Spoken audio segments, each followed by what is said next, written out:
Hi, and welcome. You're listening to the X22 Report. My name is Dave, and this is episode 1707A, and today's date is November 4th, 2018, and the title of the episode is The Establishment Defends the Federal Reserve as an Institution of Government.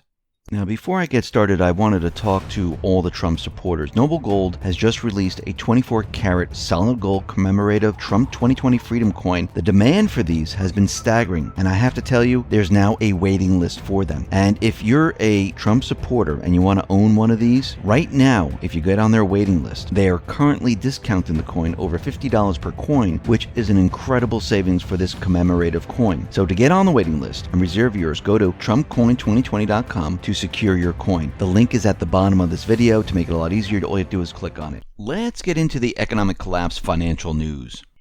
Now, the establishment is getting worried. I'm talking about the central bank itself, the deep state, and those individuals that prosper from the central bank system.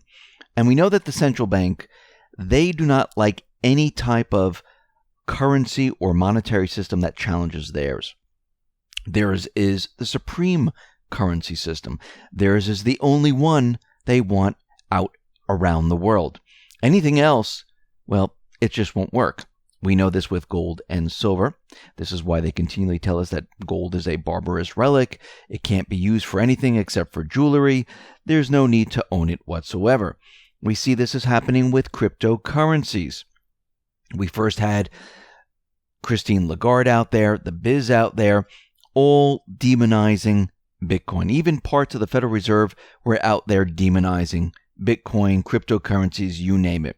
We have Janet Yellen out there right now, the former Federal Reserve Chair, and she was talking about cryptocurrencies and Bitcoin and things like that, and she said the following: Bitcoin is anything but a useful store of value. And she went on to say, it has long been thought that for something to be a useful currency, it needs to be a stable source of value, and Bitcoin is anything but. Well, the first thing is that we know that Bitcoin was manipulated. We know they were dumping a huge amount of coins. Can you imagine if someone dumped dollars?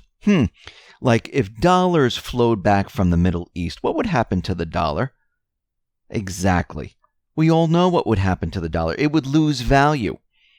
And it would take more dollars to buy the same products. This is what we saw in Bitcoin. They dumped a lot of Bitcoin. This was done on purpose. They were building it up, and they wanted to make it look like Bitcoin was volatile. The dollar is not so stable. It has lost 98% of its value over time. And when those dollars from the Middle East come back, because once those countries decide not to use the dollar to pay for oil, guess what? Those dollars are going to be dumped back on the United States. And we can see the central bank, they're very, very worried and nervous about cryptocurrency. If they weren't, they wouldn't be mentioning it so much, which tells us something, which tells us they're very worried about cryptocurrencies because they know that this could easily replace the dollar with absolutely no problem. I mean, think about it right now. The infrastructure is already set up. Everyone uses a phone. Everyone knows how to use the electronic banking system. Having a wallet is not that different, and it would be a very easy transition. We know that the central bankers, we know that the deep state, they've been pushing their agenda to try to shift the narrative away from what Trump and the Patriots have been doing. I mean, Trump and the Patriots, they've been creating this narrative in the economy that the economy is doing fantastically. They have to do this. This is being done on purpose. So this way, nothing is blamed on Trump and the Patriots when the entire system comes down.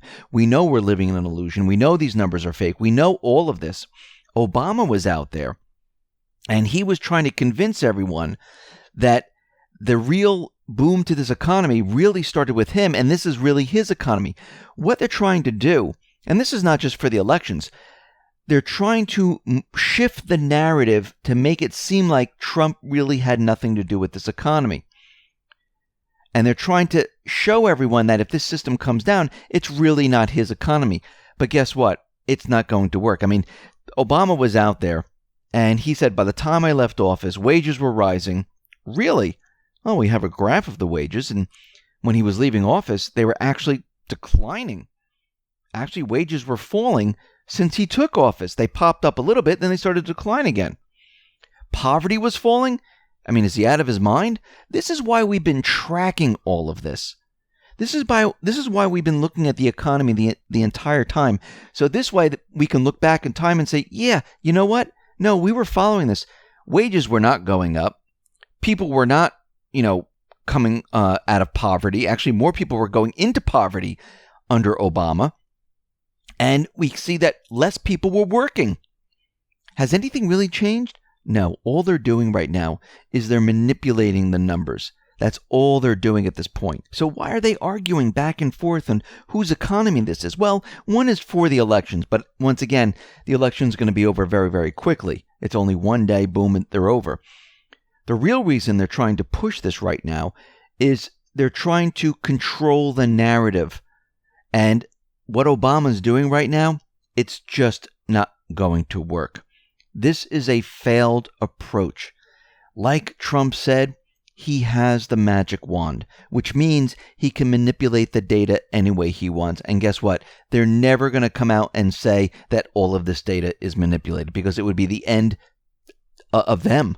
It would be the end of Obama, the mainstream media, the Federal Reserve, and everything else. So they're never going to go in that direction. We see John Bolton out there is putting out another message. And we know this is an obvious statement, but he's out there saying that the high level of national debt is an economic threat to the United States. Now, he's not saying something that everyone doesn't really know. A lot of people think the debt is good because they've been brainwashed into thinking that debt is good, because under the Federal Reserve System, under the central bank system, we've been brainwashed to think that, if you have more on your credit card, it's fantastic. If you have more loans out there, it's fantastic. I mean, think about how they judge retail and everything else. They look at the credit card data. They look at how much people have taken out. When they look at the auto industry, how many loans have been taken out? When they look at the education system of people going to college, they look at student loans. They're always telling you about how much people have borrowed, equating that to how great the economy is doing. And that's not a good gauge, because the more you borrow, the worse off it is. The better it is for the central bank system, it's worse off for the everyday person. But what Bolton is doing right now, he's laying the groundwork for what is to come. He's letting everyone know that the high level of debt that the United States took on because of the central bank, because of what happened back in 1913, is an economic threat to the United States. The debt level is the worst thing that could have happened to the United States. The central bank being put into place and making the United States go into debt is the worst thing that could have happened, because now the control moves over to the central bank. This is what Trump and the Patriots have been fighting, the deep state, the central bank. Countries around the world, they also have the same problem. Of course, when the EU was implemented, a lot of countries started to go into debt, a lot more debt than normally they were used to. And they had to beg for currency to help the country out. And of course, what did the central bankers do? I mean, think about Greece, think about Cyprus, think about all the countries, Italy, France. They made them push certain laws like austerity. And this is how the central bankers control all of this. Now, Trump and the Patriots, what they've been doing all this time is they've been building the narrative to get rid of the central banking system. And the establishment, they have come out, and we've seen many different articles where they're defending the Federal Reserve. And we see out of the New Yorker, the headline reads, "Donald Trump's loco attack on the Federal Reserve." The New Yorker is defending the Federal Reserve as an institution of government. Now, we know the Federal Reserve is not an institution of government. It has nothing to do with the government. It is a private corporation. And it's something that should have never been allowed. Andrew Jackson and many others, the founding fathers, they fought against this entire time.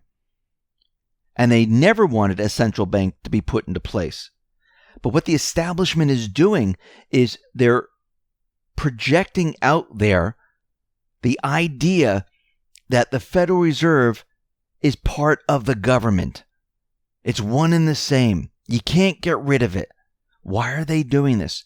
Because they know what's coming. They know what's about to hit. This is the only reason you start putting these articles out there. And we've never seen these articles before until Trump actually started contradicting the Fed. Yes, we've seen them in the past when other people contradicted the Fed. But we're seeing them once again and showing that, no, you can't touch the Fed. Oh, no, it's an institution of government. You can't touch it. Yes, the Federal Reserve can be touched. The Federal Reserve can be dismantled. And it's very easy to do. All we need to do is we need to get there. We need to educate everyone about what is going on. And this is part of the plan. I mean, the plan is not just to get rid of the deep state, throw people in prison. The plan is to get rid of everything that they set up from the beginning. Because if we don't do that, another deep state is going to grow out of the central bank system. Because the central bank breeds corruption. It's easy money. You can borrow and borrow and borrow, and you can siphon off funds to wherever you want. There's no checks and balances. And this is what the deep state, the central bank, this is what they don't want to happen. This is why they're going to fight all of this until the very end. But we can see the groundwork is being laid step by step, slowly but surely. And before you know it, the central bank, the Fed, they're going to have no place to hide. And it's going to be game over for all of them. But one thing is for sure. To get there, we're going to go through this bumpy road. Because to get rid of one system and to start up a new system and transition over to it, well, it's going to be painful. A lot of people are going to get hurt by it, especially those who are not prepared. And we've been saying for a very long time, you need to have gold, you need to have silver, you need to have cryptocurrencies, you need to have cash on hand. Yes, you need cash on hand because when the system starts to fall apart and the dollar becomes volatile, which means it loses value very, very quickly and it takes more dollars to pay for those items, you're going to use that cash first. You don't want to go right to bartering. You don't want to go to your gold reserves that maintains your wealth. You don't want to go cryptocurrencies yet because nobody's really going to understand it. You're going to use your cash first to do whatever you have to before it's absolutely worthless. So you might as well get rid of that first. And you should have water, food, medical supplies, and everything else to get through this period of time. How long is this period of time going to be? We don't exactly know. Maybe it'll be 3 months. Maybe it'll be a year. We have no clue. And that's why you need to be ready and prepared for all of it, for every situation, as much as you possibly can. I know you can't do everything, but you can do the best you can. And this is what we need to be prepared for. Listen, everyone, thanks a lot for listening. Be well, be safe, and especially be prepared. Thanks a lot.